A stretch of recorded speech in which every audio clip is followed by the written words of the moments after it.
Friends ఇగండి విత్తనాలు అయితే ready చేశానండి. ఒకరు ఇచ్చారనమాట.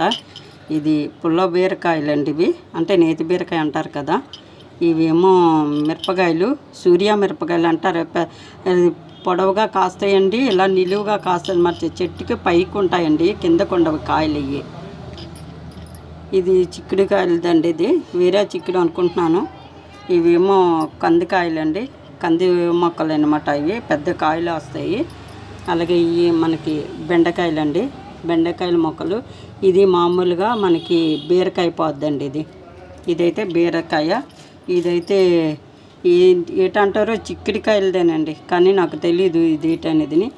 ఇదేమో చుక్కకూర విత్తనాలండి ఇవి.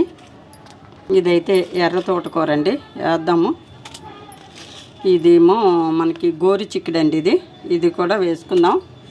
ఇది ఆకుకూర అండి, ఇది బచ్చల కూర అనుకుంటా. ఇదైతే టమాటా అండి, గింజలు ఉన్నాయి, తీద్దాం తర్వాత. ఇది చిక్కుడుకాయలండి. ఈరోజైతే మనకి విత్తనాలు వచ్చేసాయండి.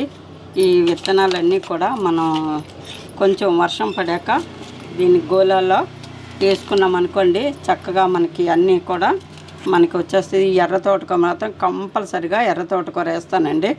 ఇది గాజువాక ఉందండి, గాజువాక కొత్త గాజువాక అండి. మెయిన్ రోడ్లోనే ఉంటుంది ఈ షాపు, గణేష్ షాప్ అనేసి లోపల ఉంటుందండి. అన్నీ ఇలాగా మనకి విత్తనాలు అమ్ముతారనమాట. ఎరువు విత్తనాలు అన్నీ కూడా అమ్ముతారండి.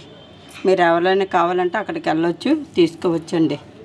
Bye friends. నచ్చితే ఒక లైక్ ఇవ్వండి, సపోర్ట్ చేయండి ఫ్రెండ్స్. బాయ్.